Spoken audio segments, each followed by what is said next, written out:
We'd like to welcome everybody out. Heart and Soul 2021. I go by the name of DJ Spade. Make sure you hit me up on the Instagram, that Twitter, that Snapchat, at DJ Spade. One time for my homegirl Camille. I'll be your entertainment for the evening. Go turn up a little bit, man. Get things going. Thank y'all for coming out. Let's go. Where did you go? You're telling me that you love me. But boy, you know that you belong to another girl who loves you. You are so fine, so fine. You blow my mind with the things you do to me. Just not fine, not fine. Hey.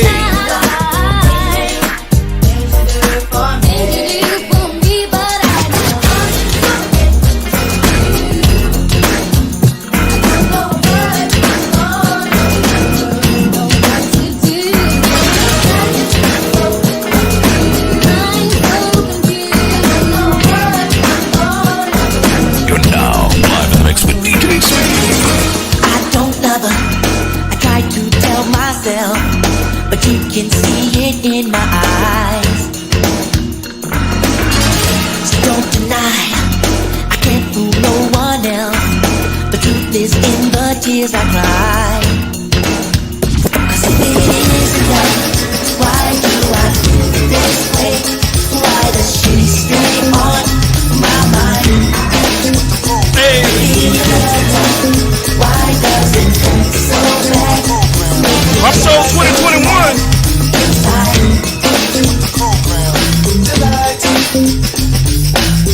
We just grooving. Every day now, I can feel you watching me from afar. And you've been leaving those love letters on my car every day. So now I wonder why you're so into me. Such a way that you got to take your spare time to chase after me. Come inside, take off your coat, I'll make you feel at home. Now let's pour a glass of wine, 'cause now we're all alone. I've been waiting all night, so just let me hold you close to me. 'Cause I've been dying for you, girl, to make love to me. Girl, you make me feel real good. We can do it till we both wake up to reality, to the here and now. Show me how you decide you want from me. Tell me maybe I could be there for you.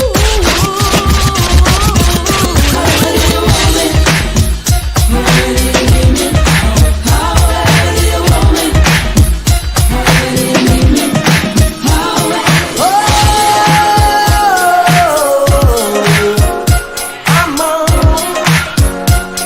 yeah.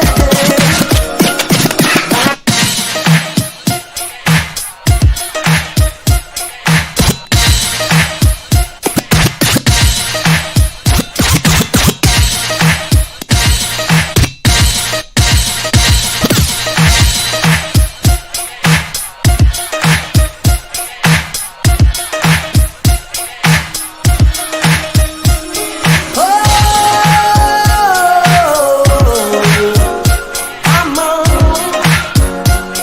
yeah. When I tried to tell you so, but I guess you didn't know. As I said, the story goes, baby, now I got the flow. 'Cause I know it from the start. Baby, when you broke my heart, that I had to come again and show you that I win. Your love of mine. All those times I said that I love you. Your love of mine. Yes, I tried. Your love of mine. Even though you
with this. Sing along. I relax my mind and be at ease and let this journey set me free. Set me free. And now spread my wings.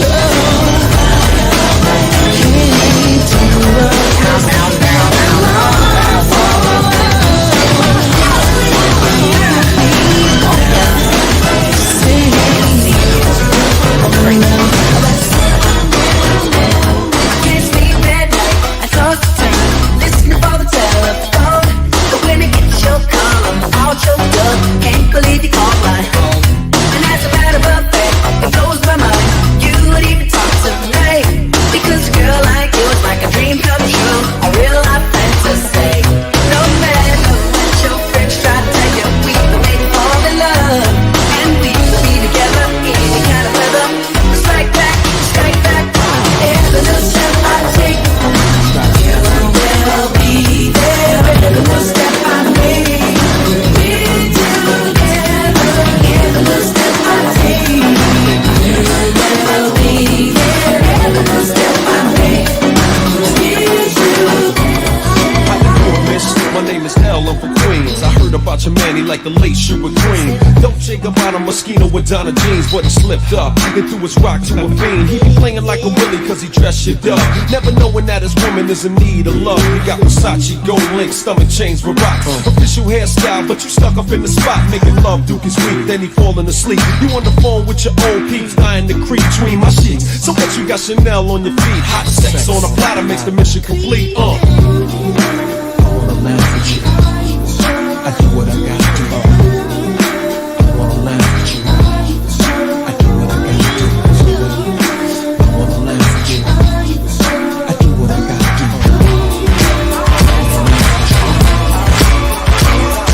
We're party in the party till it's ran on through, and leave it to my shoes for replay the proof. After 3 hours, we gon' blow off this roof. We're party in the party till it's ran on through. Now we're party in the party till it's ran on through, and leave it to my shoes for replay the proof. After 3 hours, we gon' blow off this roof. We're party in the party till it's ran on through. Shorty, who you be? Staring at me instantly as I walk into the city. I can feel you digging me with your glass of Remy. You had one too many, but still I'm impressed with your wild out in me. It's a party, and I got to run on through, but maybe later on we can chat over boo. See, I thought you knew. Ain't no delay in what I'm saying. Want me to rewind, select up my track it one way? I said it's a party. I got to run on through. We holding 20 plus. You can follow if you choose. See, ain't nothing changed since the days of the queue, except the elimination of one or two of my crew. Yeah, it's you, but you, I got to browse on through. You can catch me at the bar, being shady to my old crew. How I do, make moves like I'm shooting. Catch me on the rebound, or maybe at the tunnel. We're party in the party till it's ran on through, and leave it to my shoes for replay the proof. After 3 hours, we gon' blow off this roof. We're party in the party till it's ran on through. Now we're party in the party till it's ran on through, and leave it to my shoes for replay the proof. After 3 hours, we gon' blow off this roof. We're party in the party till it's ran on. Hey,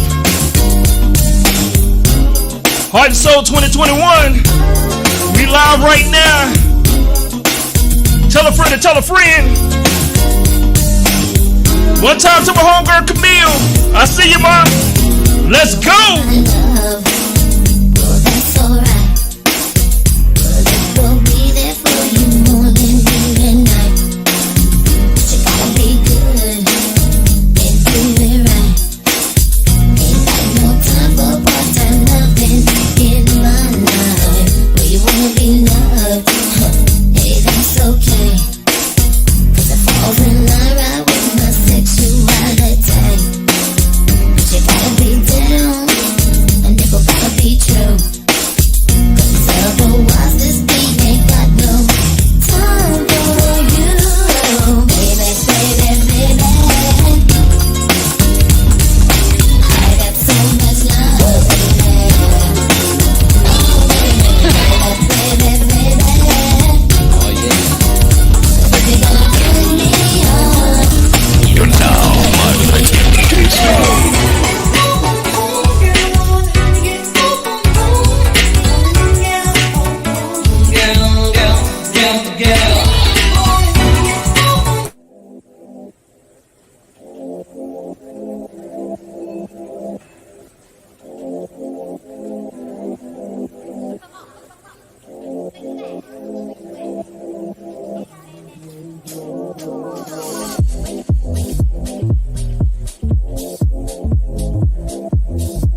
Hey, what's up, everybody? It's your girl, Cam. Welcome to Heart and Soul 2021. Shout out to DJ Spade. Y'all give it up to DJ Spade there in the comments. He did his thing. Thank you so much to my sponsors, everyone that is here. Y'all, I'm excited and nervous all at the same time. We are about to have an amazing conversation with these gorgeous brothers. Ladies, take it in. All the melanin, let me do it. So, thank you, everyone, just for joining me tonight. First of all, I cannot do this without you. I really appreciate everyone. I definitely want to shout out my sponsors, Michael Wiley Photography, TMCBA, the Mark Coley Business Academy, Jim Door Nature and Quick Copy Prints, Gracie Ray Beauty, the Wakandia's Experience, Candy's Cocoa Bombs, Chemistry Room Partners, Gracie and Beauty. Thank you so much for everyone for being here tonight. We want to go ahead and kick off the conversation.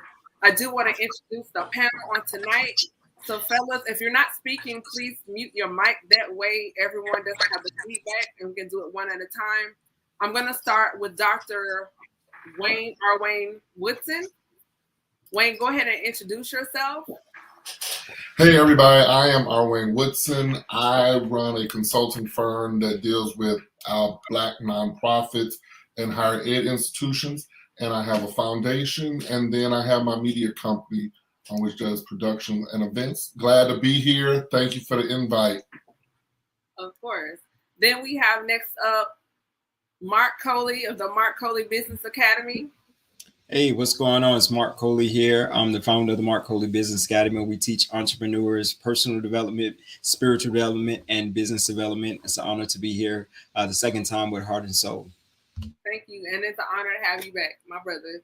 JT, what's up, bro? How you doing? What up? I'm doing phenomenal. How are you?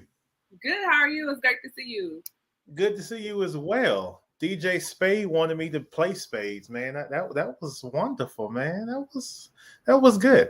So yes, I am JT. I am the lead creative of Just Draw Creatives, which is a creative branding agency where we specialize in providing brand strategy and design to startups and small businesses. And I'm also the lead creative for the Church Collection, which is a creative agency that helps out churches be more creative, conscious, and connected to a world that we say that needs Jesus. Huh? Come on. So yes, I'm glad to be here tonight. Thank you, Camille. Somebody just had to be churchy already. What's up? The gentleman is here. Derek D. Ross, what's going on? What's up, family? I am so excited to be back, Camille. I love how you have amplified and elevated this event. So definitely excited to see the growth. My name is Derek D. Ross. I am a brand strategist, publicist, and your thought partner. I am a senior account supervisor with an agency here in Raleigh called Walk West, but I also do my own consulting, branding, and creative strategy for HBCU brands. That's my niche. That's my specialty. And I love what I do in amplifying those voices, those stories in order to create impact and engagement. Yes. And then we have this guy. He's so articulate, so smart. We call him the party guy. Antoine, introduce yourself. First off, thank you for having me, Camille. This is my first year, so I'm excited to be here. My name is Antoine. I'm a licensed psychotherapist. I also own and operate 2 Subway restaurants, and I am the founder of the Aiken Foundation, which is a 501c3 nonprofit foundation. Love it. And then he is the man behind the lens. We have Michael Wiley in the building. Hello, everyone. Thank you, Camille, for inviting me to Heart and Soul this year. It's a privilege to be here. I'm Michael Wiley. I am a portrait photographer here in Atlanta, and I'm also a corporate trainer for different restaurant brands, Krispy Kreme, now HOA brands, which is Hooter and Hoots Wings. So that's me. Thank you. And this man can beat your face with his fingers. The one and only Rico, I call him Rico. Ricondia is here. Good evening, everybody. Camille, thank you so much for having me. Guys, hello, everybody. My name is Ricondius O'Brien, and I am a hairstylist and makeup artist, but I'm also a trauma coach. And I am a consultant as well. So we have a lot to talk about. Awesome. And the man with the plan, my brother all the way representing the West Coast, California. Brandon Harris is here. Brandon, introduce yourself. Yes, ma'am. Hey, everybody. Brandon Harris here. I'm a dual director of sales for Sonesta Hotels down here in Silicon Valley in the South Bay area. So corporate man, also an author. Just do everything I can to use my gifts to make room for me so I can scatter seeds wherever I go. So that's pretty much it for me. Appreciate you for having me. Thank you. And it's an honor to have all you guys here. The reason why I wanted to have this conversation, I feel like Black men do not have enough safe spaces to communicate their side of you, their perspective when it comes to life. I think it's very important that we have healthy spaces for our brothers as well. A lot of Black women, we have everything. We have each other, kitchens, we have beauty shops, salons, everywhere you go. But where do men, Black men, have to talk? So I open up this platform to our brothers from various industries so we can have some real conversation and give them a space to have a voice to speak. So with that being said, I do want to kick off some conversation. One of the things I want to talk about here, navigating beyond the stereotype. We see so many stereotypes on social media and then through movies and music. So anyone can grab this. What do you feel like Black men should do? First of all, what do you feel like is the stereotype? And then two, how should Black men be able to combat that? And anyone can take that question. I'll start first. At an early age, like right out of college, I was very conscious of how my presence defined people who may have never, been in contact with a Black man before. When I first started my career, I worked at an agency and I was the only Black male. And for me, I was very conscious at an early age of how I show up here will be some people's first experience with a Black man. So how am I carrying myself? How am I showing up? Because their impressions of another Black man may come from how I show up and what they learned from me. And so just for me, is in every room that I go into, I'm just myself, but I also do things in excellence. I show up in excellence. I treat people with respect. And a lot of these things are core values for me, but I'm very conscious of the weight that I carry when it comes to representing Black men in any room that I walk into, right? And so for me, that's how I do it. Like I make sure that when I show up, I'm showing up as me. I'm showing up 100%, but I'm also very conscious of the impact that I leave when I leave a room, right? And for me, that's some of the things that I do. I really like that. That's a really good point. Does anyone else want to jump into that? Absolutely, Camille. I want to give a different side to that because as I've gotten older, I've learned how to bring all of me into the room instead of leaving the parts out that I felt were undesirable, I felt that were uncomfortable for other people. I am learning now to bring all of me into the room and let the people adjust simply because I am simply who I am. Like Brandon said, generally, when I come into a room, people say, well, you have such a presence. But the thing about that presence is that took work. As a child, I used to walk with my head held down, and my mother used to pop me in the back of the head and say, hold your head up. And so I had to teach myself how to show up into the room and keep my eyes, look people in the eye when I speak to them. So it's been a process, and society doesn't necessarily help because we are learning that there are two sides to the coin. There are some people that want you to bring all of you into the room and show up as a man. And there's some people that say, well, okay, well, that's too much machismo for the room. So it's like you have to find that good, healthy balance, I think. Really, really good. Michael, what are your thoughts on that? I agree. Had a similar experience as Derek had. I worked for a company, Ingles Supermarkets, which is a small regional grocery chain, and I was the only Black manager that was there. So I knew that I wasn't just representing me; I was representing all Black men that were trying to be managers with Ingles, which was extremely difficult to do back in the early 2000s. In the metro areas, they have a lot of Black managers.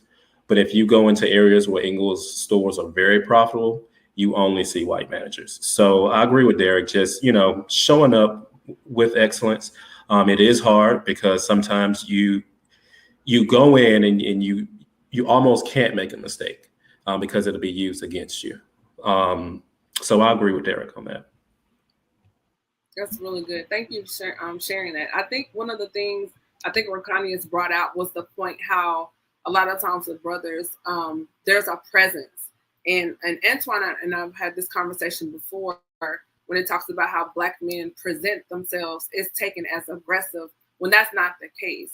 So Antoine, can you kind of unpack that point for us a little bit more? We had that conversation on a previous episode of the Speaker Podcast, talking about how when Black men present themselves and show up, but it's perceived as aggressive.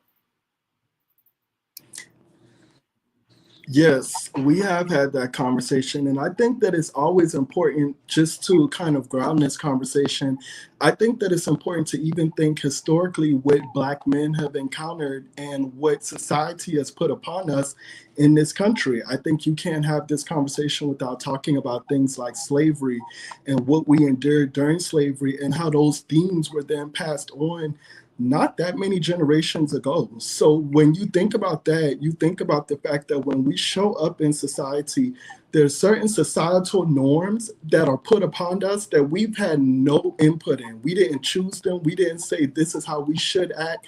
Somebody put these norms upon us, and these norms were not put in place by other Black men. So I think that that's a constant dichotomy that we're having to encounter, where we have this expectation of what we're supposed to be like. And some of that can be informed by the Black church. Some of that can be informed by our Black mothers and some of the Black females around us.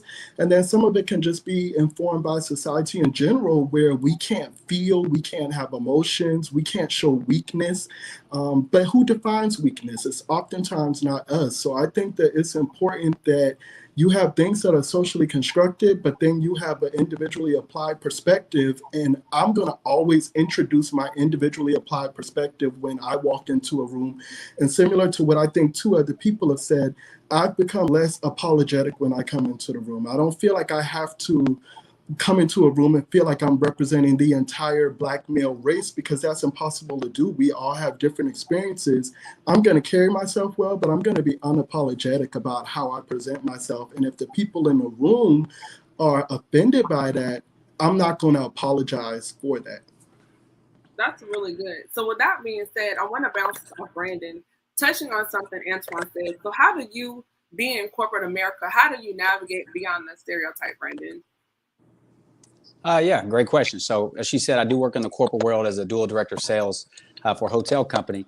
The first thing I have to address is, and it's probably going to be coming from a different perspective, is in the Black community, I'm not actually Black, I'm white. Like as one of my poems I wrote, look at me, tell me what you see. Even my own brothers called me a half-breed. Like around them, I'm not even Black enough to be Black. But then in the white corporate America, I'm not white enough to be white. So I find myself, as he said, this duality or this dichotomy to where it's a really finding out I have to decide who I'm going to be. Like one of the things I've always struggled with is how do I do my hair? Like I have a natural widow's peak. So do I get the fresh line up and then I have this little hair right here growing down? And so then I have to go to the other side because I am also white, that I have to speak with, you know, my white counterparts and ask them, how do I carry myself if I was white? And it's a constant blending and merging these things together. So I recognize that I am viewed in corporate America as a Black male, but the struggle that I have to also fight that's not really giving me the grounded support that I would hope to have is that I'm not Black enough to be Black in my own family. So I have found myself deciding for myself what I'm going to be. And if I am opening up the doors for those that will come after me, can I allow them, as they just said, to be unapologetic by the way that I carry myself? Can I give them the confidence that even though I had to formulate who I am, that's a struggle that we all go through, is just from a different perspective. So it's been a fight. It has been a battle. But I think that because of the battle, my sword is getting more sharp and I'm able to better carry myself day in and day out with confidence. So, yeah. Wow, that's deep. And I think that's something that is not discussed too, as far as biracial, multiracial individuals, that complex, whether, you know, not Black enough, not white enough, and how do you just define your own person? So that's definitely another conversation I do want to open up and bring you back for, because I believe that's very important too. Dr. Woodson, what do you feel about what we're talking about as far as navigating beyond the stereotype? Well, so my work, a lot of it is in education. And so I see the impact that society has on our young people starting in elementary school and moving through. And so I know that a lot of what is deemed characteristic of Black males is ingrained in them in middle school. Just like Brandon, I had similar issues. I came from a prominent Black family, so I went to some of the best schools. It wasn't until high school that I even went to a predominantly Black school. And when I got there, I had to battle that why you talk white, why do you act white? I did not have a point of reference for what they deemed appropriate. It wasn't until I went to Morehouse for undergrad that I even saw Black males beyond my family that were really successful. So growing up in Detroit, that's not what we saw. And so I think that, some of what has been deemed characteristic or stereotypical has nothing to do with us. Like those traits and characteristics are really put on us by other people. And so when I started working at the college level, my biggest challenge was that we would have to spend the first 2 years unindoctrinating our Black males to the fact that they could be successful. And so I think that we really need to consider even the damage that our own culture has on our Black males. I was told, while you're in Detroit, you'll either end up in jail or dead before you're 21. And so the whole time I was growing up, that was what was in my head, not let's be successful, not let's start our own company, not let's be a vice president of a college. So I think that even in our own culture, we need to have some real discussions about how we are impacting our young males, even at that middle school, in that like 7, 8, 9, 10, 11, 12 range. That's really good. I think there's so many things here that we're going to unpack tonight. First of all, thank you, gentlemen, for joining me. And I appreciate your transparency and your honesty during this conversation. For those, if you're just tuning in, please like, share, and comment. Let someone know we're here. We're having a roundtable discussion with Black men that are the next generation of leaders, creators, and innovators in the industry. We're discussing topics that are impacting our culture and our community. So please drop a heart comment in the comments below. Share this. Let someone know that we're here and we're having this discussion. With that being said, gentlemen, what is one thing you wish that people knew about Black men in terms of what you need emotionally? I'll take that one if possible. Okay, go ahead. I would say validation is often missed with Black men. I feel as if, kind of based on the conversation that we just had prior to that, it's almost like a thing within our community that if you validate a Black man, I'm not talking about a kid because, we do that with kids, but as you begin to mature, you'll find that a lot of that validation starts to just kind of dwindle away, and you're not told as much that you're handsome. You're not told as much that you're loved. The hugs stop after you are, after a certain age. The affection stops. The validation, son, I'm proud of you. All of that kind of stuff. Nephew, I'm really proud of you. And what you start to find in the Black community with our men is that we say things with negative undertone. Oh, you think you somebody now? Oh, you think you all that now? Oh, you got a little job. You think it, and so it's always this twisted compliment that is often has a subliminal message underneath it that you feel and you sense. And it's almost like a thing where you don't even want to succeed too bad or too much because you never want to be separated from the tribe. Even if that tribe is toxic, even if that tribe is not giving you what you need emotionally, you still want to stick around. So sometimes as Black men, we minimize our efforts to be great because we don't want to be too great. If we're too great, now we'll get separated from the herd, because at the end of the day, we all got to remember that we are tribal beings. So we thrive in tribes. And if you know anything about the psychology of that, is that we do anything to fit in. We do anything not to get separated from the herd, because in herd, we find safety, even if the damage that we endure most of the time comes from the herd. So I would say what Black men often don't say they need is validation. To say, I see you, you're doing a good job, without there being a negative, condescending undertone to it. You're just doing a good job. Not you think you all that. No, you're doing a good job, son. Friend, you're doing an amazing job. Friend, I'm proud of you. Friend, you make me smile. I'll say that. That's really, really good. And the fact that you said that, I hope those listening take note of that. It's very important. And just me as a Black woman, I think Black men, from the time you step out of the door, there's a target on your back. You're driving down the street. It doesn't matter if you're driving a Benz, a Beamer, a Hummer. You're a Black man in a certain neighborhood. So immediately there's a target on your back. If you show up and present a certain way, you're being aggressive.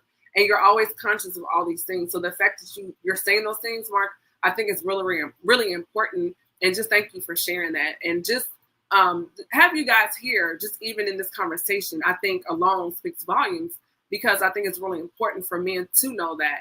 So the loved one and the people, those in their lives, can know these are the things they need to hear. And this is a space where people can learn, take note, and then correct and redirect. Because when you know better, you do what? You do better. So we're going on to the next conversation. I'm going to say a phrase, and I want someone to unpack that for me. I'm going to say physical man, psychological boy. Okay. So this is going to marry to what Mark said about validation. You're a physical man, but you're a psychological boy because you were never validated as a child, or your validation came few and far between. And so when you grow up and you're a physical man and you're literally waiting for someone to acknowledge the little boy, or to at least acknowledge that you have now transitioned into a man, that child or that little person is still waiting. So you're not aware of it until it literally becomes a thing. And so literally when you are thinking physical man, psychological boy, that child still has to be validated. You as a man, I as a man have had to go back and tell little me, hey, you're good. Nobody's coming to save you. Dry your eyes, lift up your head, put your shoulders back, and let's do this. And that's still a constant thing. And whether we want to acknowledge it or not, that literally is one of the things that is a shackle around a man's ankles, because that man seeks validation from wherever he can get it from, whether it be a spouse, whether it be a woman, whether it be a man, whether they are literally looking for someone to acknowledge that broken space that was never acknowledged as a child. Thank you. JT, Can I? what are you Oh, on I'm that? sorry.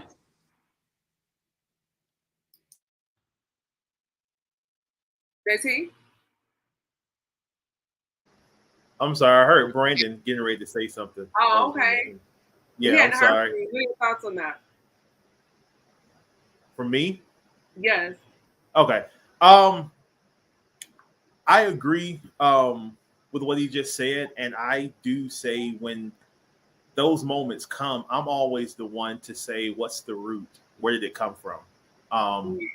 Who started that? Was this during your childhood? If it was, okay, where? Because one of the things that I saw on TV was a conversation that was happening, and it stuck with me. They were sharing about, I think the guy was training other counselors, psychiatrists, on how to have conversation with the individual that is needing that help. And the guy was asking him, did your father start it? Did your father do that? Great. And what happened was, what came after that question, it became a cadence that sounded like his father. So the guy was like, stop. He was like, do you hear what you just asked him? You have to be careful not to jump back into that rhythm of what he is trying to get removed out, or not removed, but healed in his mind. You can't trigger those patterns. So I think it's something for us to, when we're seeing, or we're in that moment where we see a physical man but a psychological boy, where did it start? Who are the connectors? What are the triggers? And let's try not to trigger that. Let's try to do the opposite, because I think when people start experiencing the other side that they never thought they could get, that's when hope is then built. That, okay, I can change. Okay, I can be better. I can, grow up. I can put away childish things and become a full, what we call man. So that's my take on it. Just being able to know where it started, where did it come from, and learn from that moment on how we can be the total opposite and provide support in that situation. I love that. Brandon, I think you were going to hop in and say something. Yeah, I do. I definitely agree that validation plays a pivotal role. But also when I view it from this standpoint, when it says in the Bible, when he did something, there was nobody else around there to congratulate him. It says that he did something and then he told himself and it was good. Sometimes we have to have the ability to validate ourselves in the absence of other people, because if not, I fear we may run the risk of becoming slaves to their validation, that we then become actors in search of getting the applaud from people. We start doing things not because it's who we are, but because we're trying to be applauded by other people. I'm reminded of David that says he had to be anointed 2 or 3 times to make him believe that he was actually going to be the king. Like he was anointed the one time. You would think that's all that it would take. But it took him being anointed again and then again, because sometimes it takes somebody to be able to call the king out of the boy. So I do agree with that we do need somebody that's able to do that. And then at some point in time, it should be that we can give it to ourselves, that we have put that away. Because as he made the point, JT, when I became a man, I put away childish things. They're still there. It's still there. It's an active choice to put those things away. And I think that at some point in time, I hope that we transcend into that point as becoming men, that I no longer require the validation of others, that I can tell myself and it was good. And I want to say with what he just stated, and in connection to what you all were sharing with the last conversation and Mark bringing up validation, I think in the scheme of all of this, if we begin to create a culture to where we accept men for being who they are and accept their difference, they can do those moments where God stood back and saw what he made and said it was good. He didn't say, should that have been bluer? Should that have been right there? What about this? No, he stepped back and said it's good. And how many times do we create something and we step back and look at what we create and say it's good? Not because we seen the result, we seen the success, people told us, because I made it. I did it. I thought of it. I brought it to fruition. Here it is. It is good. I don't care what you say about me. I know it's good for me. It may not give the results that some may think, but I'm okay with that. And I think if we build that culture to where we are validating and accepting men for being different, for thinking their way, for saying, okay, instead of saying, I think I would have did it that way, saying, that's dope. I like that. That's a way I didn't think about. Let's try that. Let's do that. I think we'll begin to build a culture to where it's common to accept the difference. Because I think a lot of this is connected with us not owning our difference and being okay that I am different, that I am a different color. Yeah, I may have the same name, but I'm okay with that. And I may talk differently. I may look different. My hair may be better because I think I got the best hair on here. Right. So I'm not shaded with anybody, but in the scheme of all of it, I think with what we've been saying and with what Brandon just stated, just creating that culture to where I'm okay with you being different from me. And I'm okay with you doing it so that in the scheme of even now, while I'm doing work, one of the hardest things that I've been working on in 2021 is doing it when I get it first. Don't pick up the phone and call anybody. Don't research anything. Don't try to see if it's already been done. Baby, let me just do it because it came to me. Do I have enough energy in myself to trust the ideas that are coming to me, put it together, and then go research it? Why? Because I want to find out, is anyone doing it, or can I find confirmation instead of allowing myself to jump and find it and then minimize what I've done because that looks complete. So let me start doing that. So, yeah.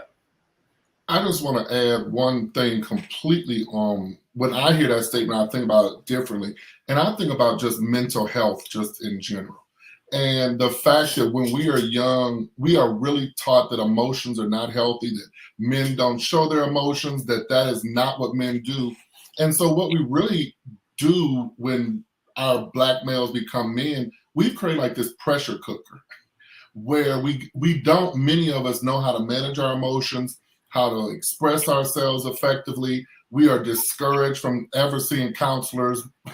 And so I think that some of what we see with this physically a man, mentally a boy, is an inability to just manage the realities of adulthood. I have a lot of young males I mentor across the country. And the first thing I have to get them to do is release some of these emotional issues and some of this baggage that many of them have carried with them most of their lives. So when I think about that, I just think about the fact that we really as a community need to do a better job of mental health work with our young males. So when they get there, we don't have this pressure cooker. And I'm speaking from experience because I was the same way. And until I started therapy in my late 20s, there was a lot of stuff that I could not manage. And my responses to adults in many cases were not effective or appropriate. That's really, really good. I want to pivot just a little bit because this is something that's been on my mind.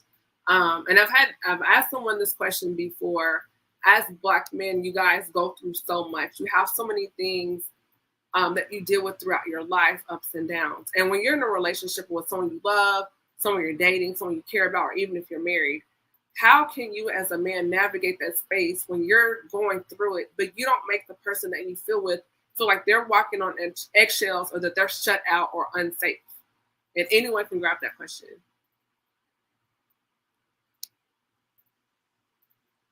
Can you repeat the question?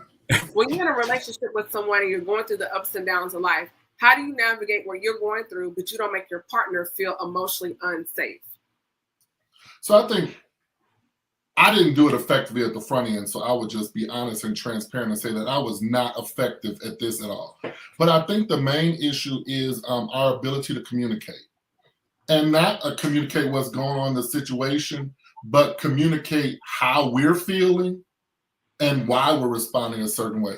I think that our partners, whoever they may be, would probably feel more safe if they had a point of reference. But when you just blow up on people or when you have these responses that the other person just thinks it's coming out of nowhere, in many cases, it's because as Black males, we are taught to internalize so much. And in general, we lash out at the people that we assume aren't going to go anywhere. I mean, that's just the reality. You know, we're young. The people we lash out at most are our parents and family because they kind of stuck there and they can't leave. And so I think that is important, our ability to really understand why we're feeling certain ways and why we're having these responses, because if we are not able to communicate effectively, we can't certainly solve that problem. Mm-hmm. And That's from I'm sorry. and I'll add to that. I think it comes down to the whole conversation around language, right?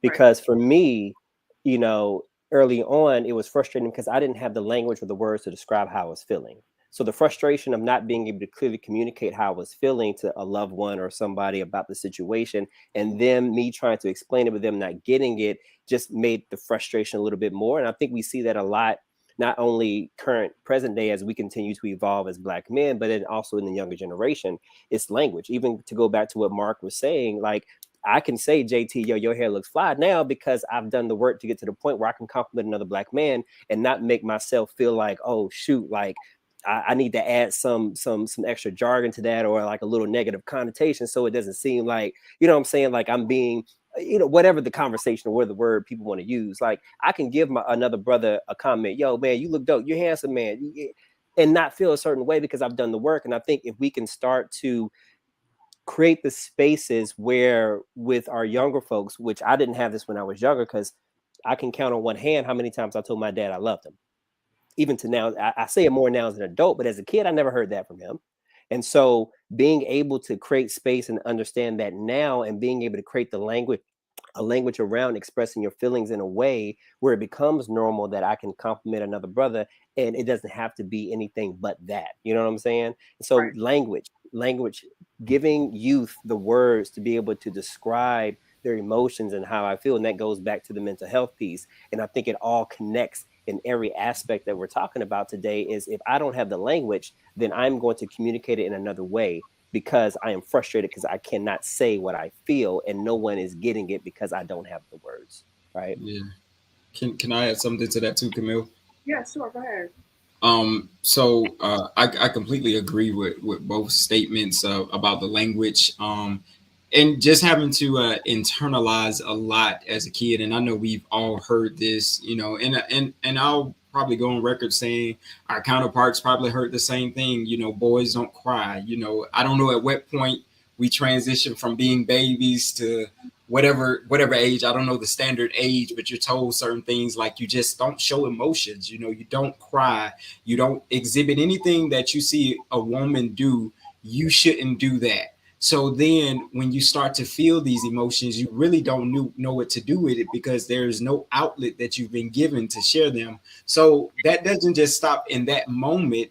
It actually starts to get worse as you become older and actually start experiencing different types of relationships. You know, it surpasses just a relationship with friends and family. Now you're in relationships and romantic relationships, and now there's issues, right? And so when issues arise, most Black men probably just shut down.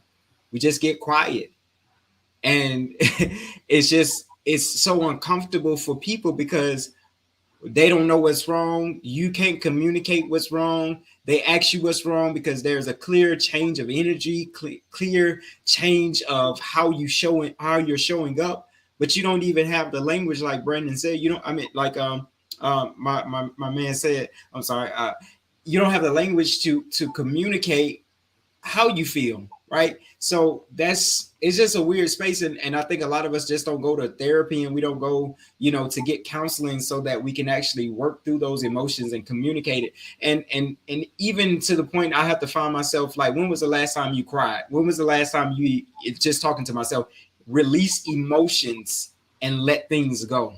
Because all of that is a pressure cooker. Like we said earlier, it's a pressure cooker. So it's just sitting there boiling up because you don't know how to communicate. You don't know how to express love. You don't know how to say, I love you. You don't know how to say I'm hurt. You don't know how to say I'm scared. You don't know how to communicate any of that. So that's the issue I think a lot of us have. That's powerful. And then as you were talking, Mark, something came to my mind as far as not having that space and something I think Wayne may have touched on. The shutting down. And I think too, a lot of men, particularly Black men, have experienced when they do find a space where they believe they are safe and feel safe and they open up and become vulnerable and they do it. And then later it's weaponized or used against them. And then it's like, well, see, that's why I don't talk to anybody. So can you guys kind of touch on that? Let's go to Michael to start that off about weaponization of conversation. I think Antoine touched on it earlier. We're still dealing with the emotional trauma from slavery. Slavery was in, I think, 1619 in this country, and we're still dealing with the after effects today. If you think about what they called us, you were a boy, and that's what you were, a child. They wanted us to stay in that element of being a child so that you wouldn't pretty much connect with your tribe or, build up your community to where you could overthrow pretty much, your oppressor. I think if we as a community would realize that most of the stereotypes that we put on ourselves, I'm not sure who mentioned it earlier, but it didn't come from us. And we should stop using stereotypes on ourselves that are from other races that demonize us, that suppresses our feelings. Because I do understand, like during that slavery period, no, you couldn't show any emotion that would have been used against you. Times are a little bit better. So it's okay to cry. It's okay to let your child know, hey, I love you. Telling someone that you love them is not a weakness. It's a strength. So I think if more of us realize that we're still dealing with the emotional trauma of slavery, I think we can start to address not all, but most of the issues, mental health issues that Black men have today. That's really good. As he was talking, Antoine, I saw your face and you were just like,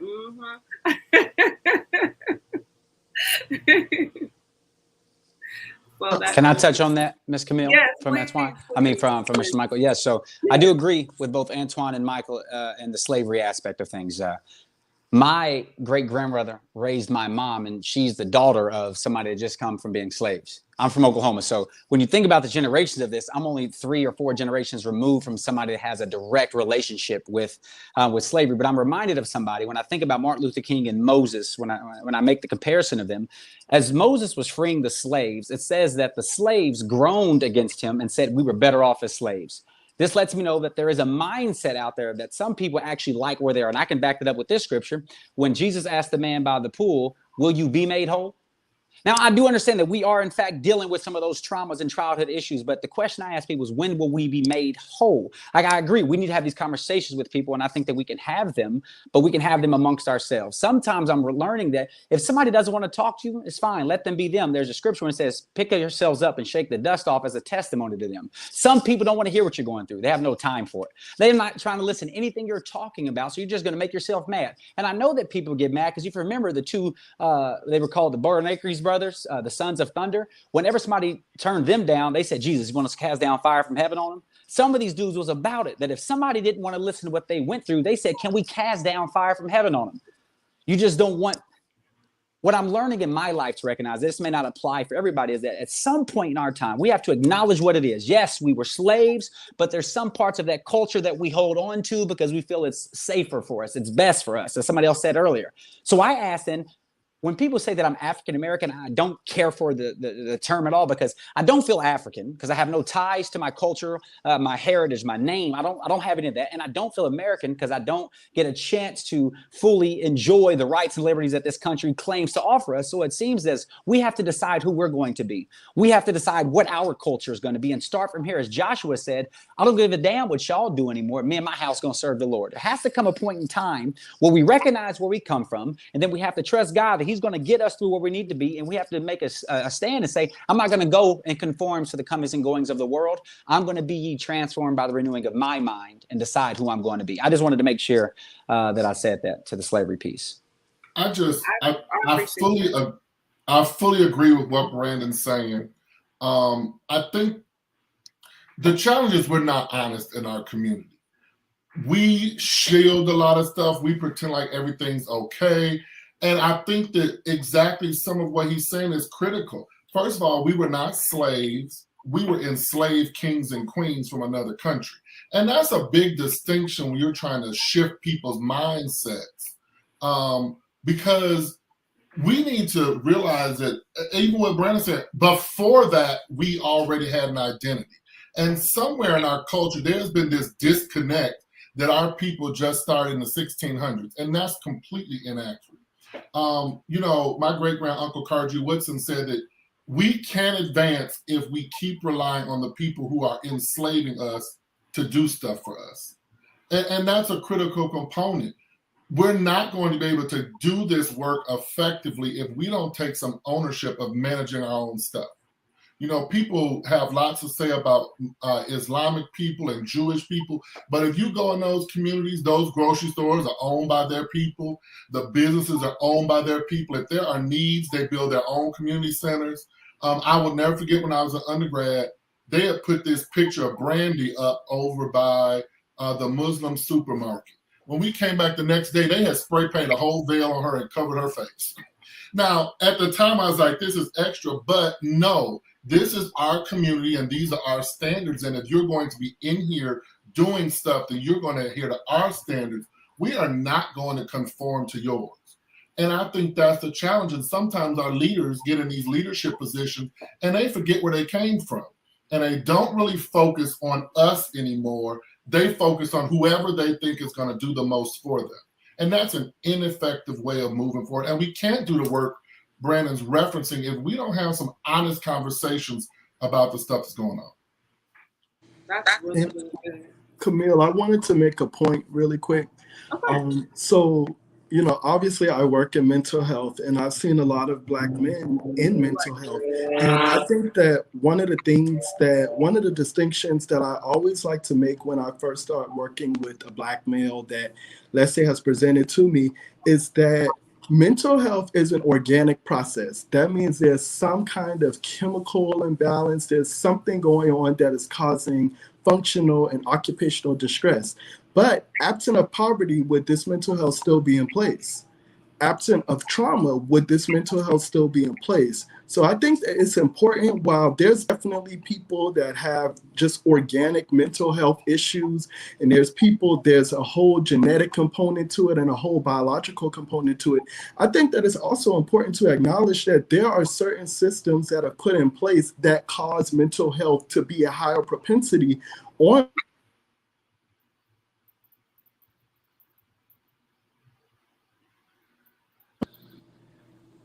That's really, really good. I want everybody to hold that thought because we're about to go into a break. So don't go away.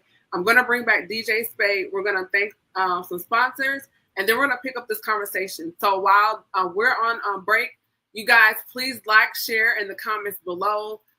This is Heart and Soul 2021. This is your host, Camille Essick. I'm host of the Speaker Podcast.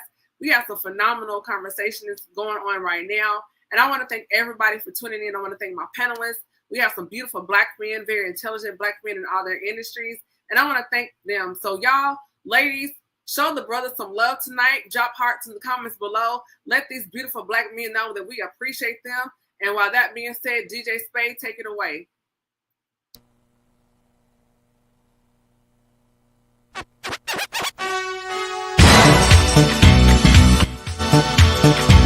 Hey, yeah, we back at it, Heart and Soul. I'd like to appreciate everybody coming out. Let's go. Oh.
Conversation.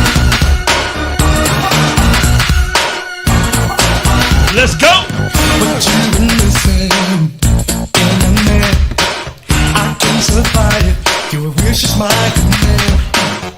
I'll work hard to feel the need, give you a lesson on what it is to feel good, baby. Get undressed and slip on this road. Flags on, just sit back and grab the disco. You feel the magic in my hands when I touch and rub you the right way. So apply the tenderness when I hold and rub you the right way.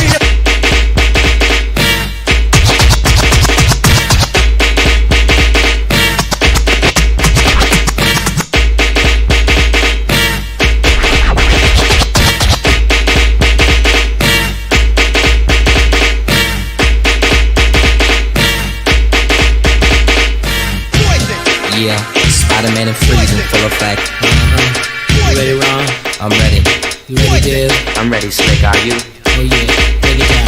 Yeah, I know you're singing it. Girl, I say what? I sense something strange in my mind. Yo, situation is let's cure it 'cause we're running out of time. It's also relationships they seem from the start. It's also when love is not together from the heart. Check it out. It's driving me out of my mind. I know you're singing. That's why it's hard for Hey, hey, let's go. Can't get it out of my head. Say what? Miss her, kiss her, love her.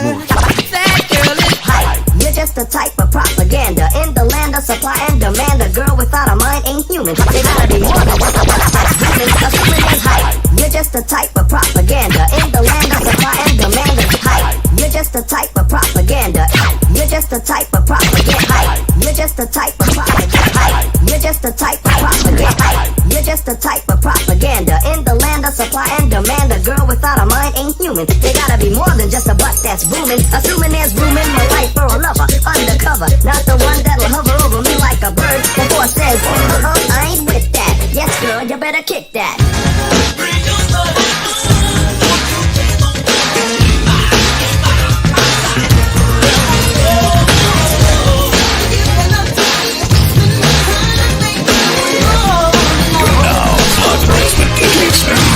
Everybody's talking all this stuff about me. Now, just let me live. I don't need permission, make my own decisions. That's my prerogative. They say I'm crazy, I really don't care. That's my prerogative. They say I'm nasty, but I don't give a damn. Getting girls is how I live. Some ask me questions, why am I so real? But they don't understand me, or really don't know the deal about a brother trying hard to make it right. Not long ago, before I win this fight, Everybody's talking all this stuff about me. Why don't they just let me live? tell me why. Permission, make my own decisions. That's my prerogative. It's my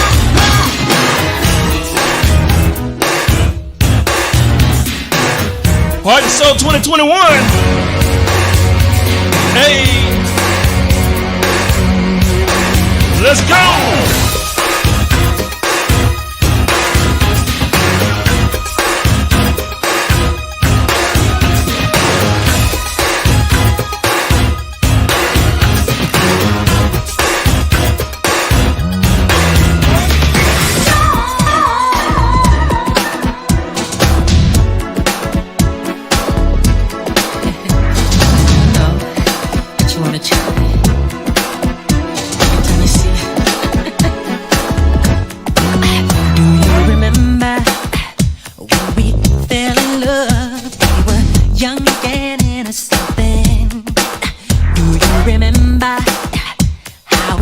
All began, it just seemed like heaven, so I did it.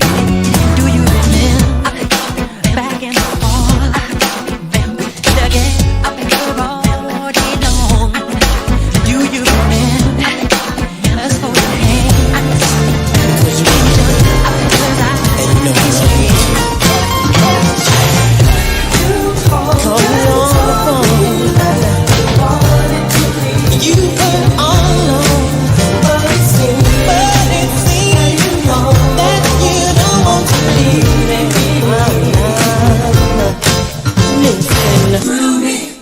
Oh yeah, baby, oh yeah, baby, feeling like the way you move. Hey, feeling like the way you move.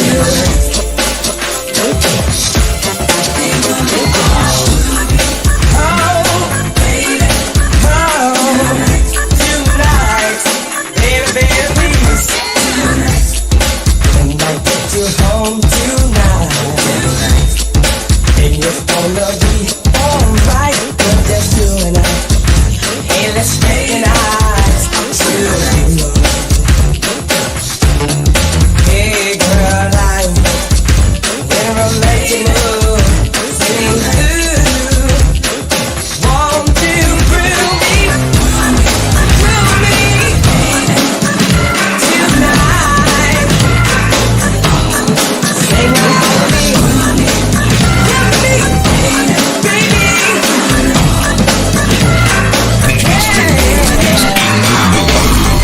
Take a look at me. Tell me, do you like what you see?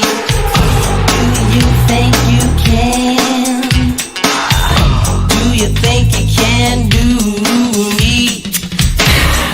Kiss me, pretty baby. all over. Girl, what makes you think you can do with me? Do you think you can do me? Yeah.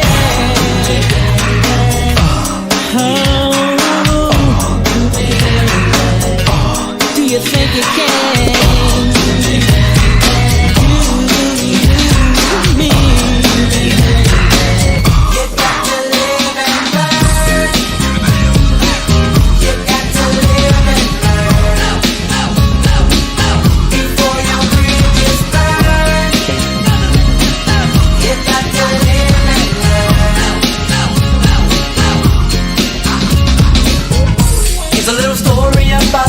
Everybody that lives surely dies. A lot of people ask the questions why.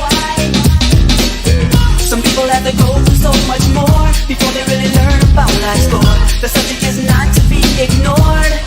Kick it to them, yo. I don't wanna be the one to tell you how it's gotta be. Hey, heart and soul. Living is the only way you're ever really gonna see.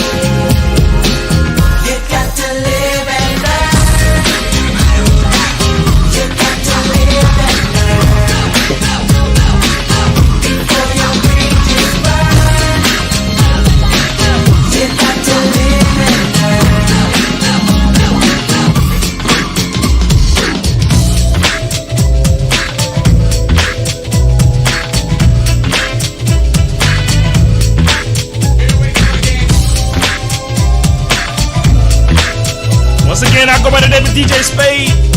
Hit me up on the Instagram, that Twitter, that Snapchat at DJ Spade. Real good time, and I ain't wanna try to fake me, but friends of yours are friends of mine, so don't even try to play me.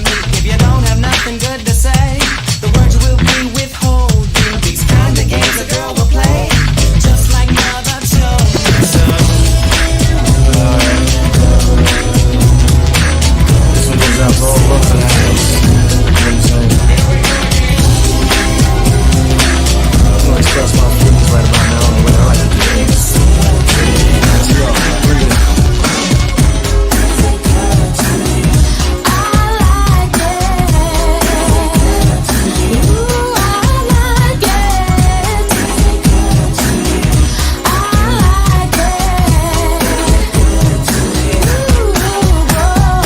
How would you feel if I rubbed you down? Made your head spin like a merry-go-round. Take control like Charles in charge. I really can't wait, let's stay in the garage. Oops, let me run the stairs, I get the whipped cream. Can't have ice cream without whipped cream. Plus an ice cube to make you swing. My main man did it, ain't do the right thing. Come on, let me tickle you in all the right places. Keep my eyes open while I watch you make faces. Feeling quite dandy, comfortable and cozy. Let me draw the curtains cause my neighbors are nosy. So make a little room, here comes Big Daddy. Big like a truck, satisfying like a caddy. Many are called, but the chosen are few. And all I wanna know, is it good to you?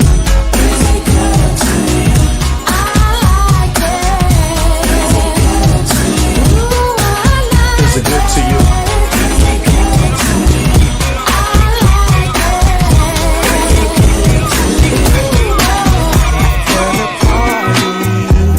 Let's take a little time. Oh, we just vibing.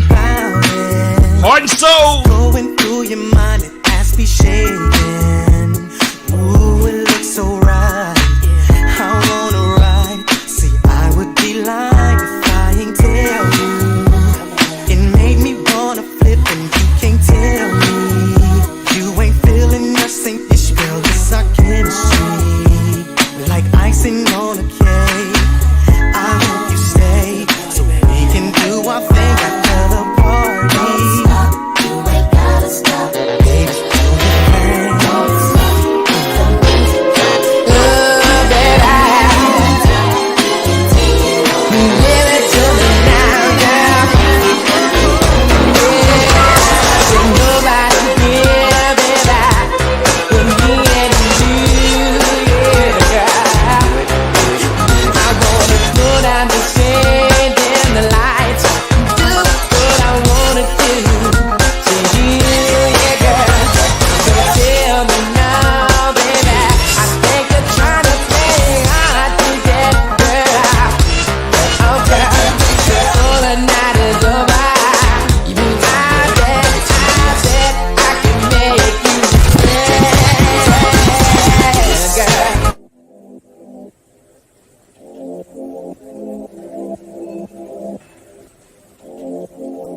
Hey. I hope everyone enjoyed the break. We had an amazing intermission. Y'all give it up in the comments for DJ Spade. He did his thing, opening up DJ Spade.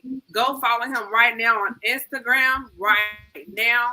He'll be back tomorrow night, part 2. Tomorrow night is ladies' night. The ladies are going to be here with me to join me, and DJ Spade will be back tomorrow night at 7:30 to kick everything off. So continue to drop your comments, hearts in the below. Like, comment, share. This is Camille Essex. I'm your host, your friend, your sister, your cousin, your girl. This is Heart and Soul 2021. Somebody is turned up. Okay. Y'all still want to party? Sorry. And I want to thank everyone here just for joining me tonight. So with that being said, we're continuing our roundtable discussion for about another 15 more minutes. We're going to wrap it up around 8 o'clock. But I wanted to continue the conversation. Right now, we are discussing just some things that Black men deal with within mental health and with social. Mark said he's still partying. I thought Anton was the party guy. I guess not. But I want to thank everyone here for joining me. So with that being said, I do want to continue with our conversation as far as how do you feel safe? What do you feel like you need as a Black man to feel safe? Well, Camille, I'm going to start off with that one because I want to finish a thought from the last conversation. We have to unlearn some of this behavior, and that's really the truth. Actually, Brandon said it best. And I may get nailed to the cross for this, but I wasn't born a slave. Yes, I know about the slave history. I don't even watch slave movies because I don't want that imagery in my mind. Simply because I understand the trauma that it has caused, not just on, our people, but I'm looking at the results of unprocessed trauma. I'm looking at the results of, not being able to deal with stuff or suppressing emotion, not being able to express yourself clearly. It is a daily work to unlearn the behavior and to relearn. Even if we can look at ministry, we can look at workplace, we can look at so many societal norms now that have even social media that have literally ingrained in us that there's another way that's better than yours. And so we have to really unlearn some of that behavior and relearn how to show up in not just the marketplace, but even in our home and our relationships in an effort to feel safe. The safety is not just it's in finding the right person to hear you. It's in feeling safe within yourself that, okay, I am not well, or I don't feel good enough.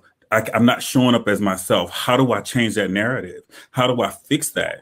And the thing about that is once you feel safe enough to own the fact that there's something is different or something is off, then you can show up in other areas of your life fully and wholly and know that it literally you're okay to not be okay. That's really good. Can you say that one more time so people can really grab that statement you just said? The whole statement? No, it's about being okay with not being okay. We have to really unlearn some of the bad behavior, the things that have become societal norms, to know that in order for us to fully show up, that it's okay to not be okay. It's okay to own the fact that, today I don't feel authentically like myself. Today I don't feel like, that I have the capacity to be able to deal with a lot of that. And that's really the root of it. As someone said earlier, to get to the root of a thing, we have to own the fact that, sometimes you don't have the capacity. Sometimes life in and of itself has happened and you're steadily pushing through. We're taught that we have to keep trudging through. And sometimes it's just safe to go to a corner and stand still and be still and figure out what it is that's missing. What do I need? And then you can actually communicate. I have learned something that is a powerful tool for me. You can ask me a question. I'm going to pause before I answer you. Because if I answer off the top of my head, I may give you an answer that's abrasive or not necessarily rehearsed, but I didn't think through it. So what I do is once I hear the question, I think about where my answer is going to land. And I learned that, healing from abuse, because, I had to learn how to not respond in a defensive manner. So what I do, I listen and I hear where the question is coming from. And then I decide, how do you answer the question effectively so that you're heard effectively? That's good. Go ahead, Camille, B. I was just gonna say, for me, safety is an emotional word for me. So in general, I don't fear my physical safety as much as I do my emotional safety. So when I go into a space, I have to feel safe, and I have to feel safe to be exactly who I am and to not feel like I have to apologize. Or I think that Mark mentioned it, that I don't have to dim down who I am. That's the biggest thing for me. So I think that when spaces really want to go out of their way to make spaces comfortable for Black men, accept us for who we are. Don't categorize us into these large categories, because we're all different. Just like everybody on this panel has had a very different experience. I think that those different experiences need to be cherished and they need to be celebrated more. I think that too often that we're marginalized and we're kind of put into a box that if you're a Black male, you do X, Y, and Z. And if I don't fit into that mold, then I don't feel like I have a place. And I feel like when I go into spaces, I'm having to define who I am. Just let me be who I am. I will tell you exactly what I need. I don't need for you to define that for me. Would someone want to say something? I think someone was trying to get a point. Yeah, I didn't know. I wanted him to be able to Yeah, go go as ahead, well. Brandon. So, okay. So I wrote some notes and I forgot them. So I got to read this back because I really wanted to pay attention to what they were saying. I paid attention to a theme. It seems like what I'm getting from this is that when we become strong as Black men, the world becomes victims. Let me explain. That's the thought that came to my mind, is that when you think about our history, just from the standpoint of the last 60 years, we once were victims. And if you fast forward that, we became volunteers. And I say this because 50s and 60s, they were marching, getting beat up and shot to get the right to vote. And people now have this right to say, oh, I don't care to vote because I don't have to do that. It doesn't work anyway. But somebody at one point actually believed in what they fought for, and then somebody got it and didn't take advantage of that thing. And the reason I bring this up is because the second part is now as Black men start to become strong and find their sense of who they are, it seems like the rest of the world is now changing their identity because it's become a hustle to be a victim. It's like now people are saying, well, you could tell somebody the trauma you went through, and then they'll compete with you to figure out who went through the most trauma. So then you can't even talk about getting better because misery loves company. And that's the thought that came to my mind. And I think it's because when he just said we were marginalized, I think it's because we don't own anything. So my last thing I was going to say is we have to start taking control of what we make. There was a report that says we African Americans have about $3.2 trillion that we come to, but we're consumers. We don't own grocery stores. We don't own farms. We don't own any of that stuff. So, of course, they're going to marginalize us because we don't come to the table as partners. We come to it as somebody looking to get something. I think when we change that, our perspective of who we are, that we can produce a thing and not just consume a thing, we don't have to tell people to let us be who we are. We can just be who we are because we then don't need them to allow us to do anything. That's it. No, that's a really good point. And that's one thing I do like. I'm a member, and some of us here too. I'm a part of the Mark Coley Business Academy, and that's one of the messages that we discuss every day as far as ownership, circulating the Black dollar, and supporting Black businesses. I think it's important. I've always, in the back of my mind, I wanted to, but now being in this community, it's made it a part of my lifestyle. Like I consciously make an effort to make sure that when all possible, that I spend my money within my community first for certain resources. So Brandon, that is a really good point. Did someone else want to hop in on that topic or that point of discussion? I just want to really touch on something Brandon said and then answer about safety. But I think one of the issues is that we don't give our own businesses the same grace that we give other businesses. So if we have a bad experience at a Black business, we will dog them out. We'll never go back. Sometimes never have a conversation with them about what was the challenge or what was the issue. But we don't do that same thing for these other businesses. You can have a bad experience at Bloomingdale's, The Gap, any of those stores, and you are not going to stop going. Even when we do this cancel culture thing, as a community, we don't do it because we still individually support these businesses. So I think that Brandon's bringing up some very valid points that we need our own stuff.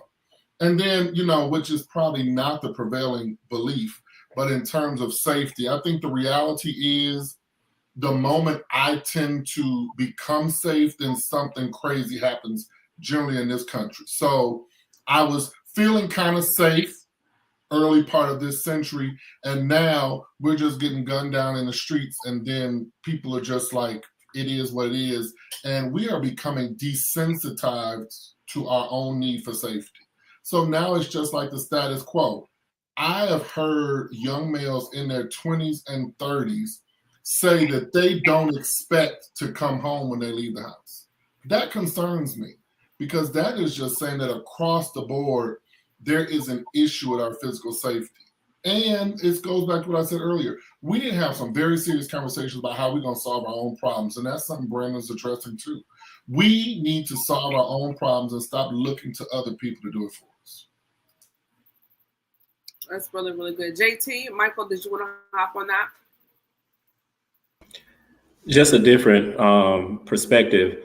When growing up as a kid, I didn't have a father that was there, but my mom was there. So I heard, you're handsome, you're smart, you can do it. I got that encouragement on a daily basis. So as far as being safe, when I look to build new relationships, whether that's friendships or a partnership, it's, do I have that emotional connection to you?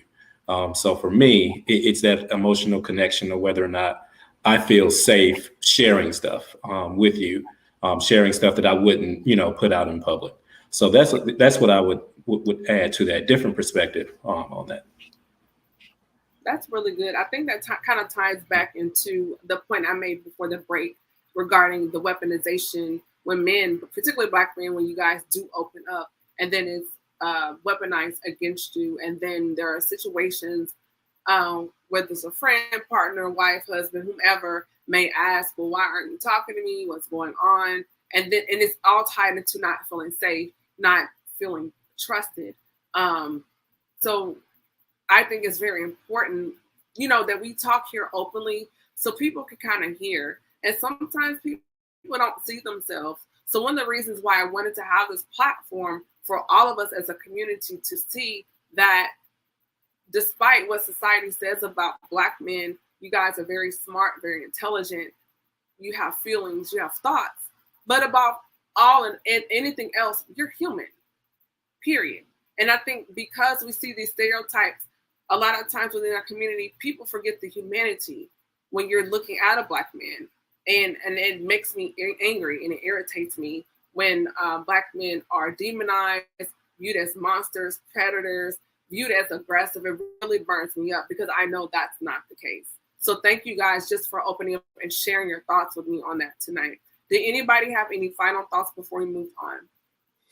I just wanted to add a little something just about the conversation around trust when it comes to safety, at least for me.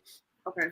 When I feel safe when I can trust you, when I can trust that what I share with you is something that you will hold dear, right? One, but then also that your actions also reflect what you say. And so I'm a watcher.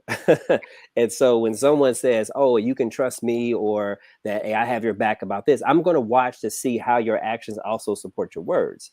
And so as I have kind of grown and gotten older, and I look at trust when it comes first to my own circles, and that's how it helps me to build that foundation of safety and how I start to move outside of my circles and trust in other people, because I've built the foundation internally, and I recognize the signs, and I've learned the lessons from when people that I thought I could trust, let me down, and that distrust was there, or whatever the case may be. But then I also, took a step back to say, okay, well, what about this situation can I take and learn from, and then apply this into the next situation, so I don't become jaded by people that mishandle my just handle my I guess my story or anything that I share in confidence.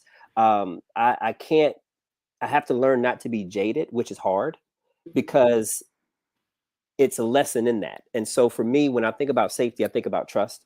I think about who I can trust, around myself, and then also, my story or my journey or whatever the case may be. And then, and for me, that's where I really focus in on safety. I love it. I love it. I love it. As we begin to wrap up, I'm going to go to each of the panelists And I want you guys to each give us like a nugget or jewel or a takeaway for the listeners and the viewers here that they can kind of, have something to think about. I don't want this to be like a one and done. I want this to continue to have offline conversations. And as you guys know, y'all know I'm going to be reaching out, hey, I need you to come on the podcast. So y'all already know what's up. So with that being said, I'm going to start with Dr. Whitson. What is the takeaway that you want someone that may catch this later, even right now, to get from this conversation that we had tonight? I think the main thing, and what I keep hearing the whole time we talk, Black men need a little grace to do the work. Mm-hmm. I think that would be the main takeaway, because we are unpackaging and processing a lot. And it would help with trust. It would help with so many things. Even our partners, if you just gave us a little grace to try to figure this thing out, because sometimes reality is we don't have the answers and we really don't know. And I think that is hard for people to understand. So that would probably be my takeaway. Awesome. Mark? I wanted to share this early as I heard everyone speaking, something that happened today, and it's just kind of, I guess, talks about the situation. So I guess I can leave it as a nugget. But I went to grab food today, and while I was in line, there were two other Black gentlemen in front of me. They got out of I believe it was like a coupe Mercedes-Benz. So when I got inside of the restaurant, they were in front of me. I noticed that they had a lot of tattoos on them. Some on their faces, different things. All of the things that we see on the news. Now, mind you, I have on my wave cap, I have on my Nike slides and my, my socks, so we both give the look of thug and hood, but internally, I looked at them a different way. I looked at them as thugs, real thugs, and they could have been the smartest gentlemen's like that I've ever ran across. Could be guys that read books, guys that do mentoring, but because of the propaganda that we've been fed through social media, through news outlets, just over a period of time, that they've literally put us against each other. And now we literally look at each other as enemies, not as brothers, not as siblings, not as people of the same culture. And so I just thought about my mindset based on this conversation that we're having tonight. They got out of a Mercedes. Why did I think that was stolen? Who told me that was stolen? Who told me that a Black man can't be successful? Who told me that there was a standard of how success is supposed to look? So until we start to, as the running theme is tonight, unlearn certain things, even within our community, we'll always be put against each other, right? Because a white person could have came in there and looked at both of us and considered us thugs, not knowing that I'm putting on my wave cap so that when I get on Heart and Soul, my hair is laid down and I'm ready to go. But because of propaganda, we've been taught a certain thing. And I think that is also what we utilize against each other. So I'll leave with that thought. Man, that's powerful. That is so deep. Mark, I really like that. That's very profound. Thank you. Rakandias? Wow. So first, guys, you guys are incredible. Like, I literally am honored to be a part of the panel. But what I would like for each person that has watched, each person that's listening, for you to create a space for the men and the little boys in your life to feel safe, create that safety beginning now. If you haven't, or if you didn't know how, ask, how can I support you? Create a space for the men in your life, the little boys in your life, to be vulnerable. I'm raising my nephews, and I tell them I love them every day. One of the things that I love about them is that they come and they love me unconditionally. And when they put their arms around me, I don't make them feel ashamed that they are expressing their love. You have to create a space for a man to be vulnerable in order for him to be vulnerable. And so if we can begin to create those spaces where loving someone, expressing your love and expressing your concern becomes the norm, then it doesn't feel foreign to you. It doesn't seem like it's out of reach. I taught my parents how to say I love you. Learn how to say I love you, and show men and boys that it's okay to be safe and be vulnerable with you. I love that. That's really good. Derek? We can't hear you, Derek. You're on mute. I would say practice makes perfect, right? What I've learned is the more I share, the more I communicate when I feel uncomfortable, the more I, even when I don't have the words, I try to express and open up, the easier it gets. but it takes time. And so even in my relationships, even in my family or close friends, I do what my therapist told me was say it and let it be. And so that's like a mantra that I say it and let it be. So if whatever's going to come out of it is going to come out of it. And I can't worry about how they receive it if it's my truth. And so I have to first honor myself. And so I just want to share that with other brothers. Just honor yourself first. Share your truth. Don't sugarcoat it. Don't downplay it like it's not important, because what you have to say, how you feel, is important. And so that's what I would leave. Thank you. I love that. Michael? I would just leave, stop asking for a seat at the table. I think that's where a lot of our issues come from. If we start building our own table for our own people, that will help. Arwayne touched on it extremely well, that a lot of our problems and a lot of our mental health issues would come from us building our own, because a lot of us do pretend to be people that we're not when we're in certain environments. And when you suppress yourself long enough, that causes problems mentally. So I think if we would stop asking for a seat at the table and start building our own, we could achieve a lot of these problems. Wow, I like that. That's really deep and profound as well. JT.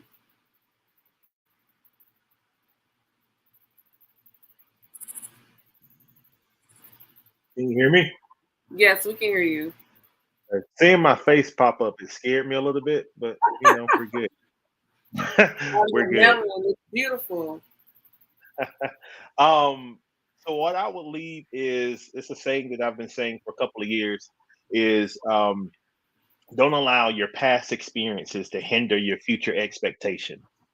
And I say that because I now live every day expecting something to happen, expecting the goodness, expecting great things, expecting connection, expecting open opportunities. And when things don't go that way, or something unexpected happens that is not the best thing that I need for my life, because I'm expecting something better, I'm able to find another avenue even when something unexpected happens.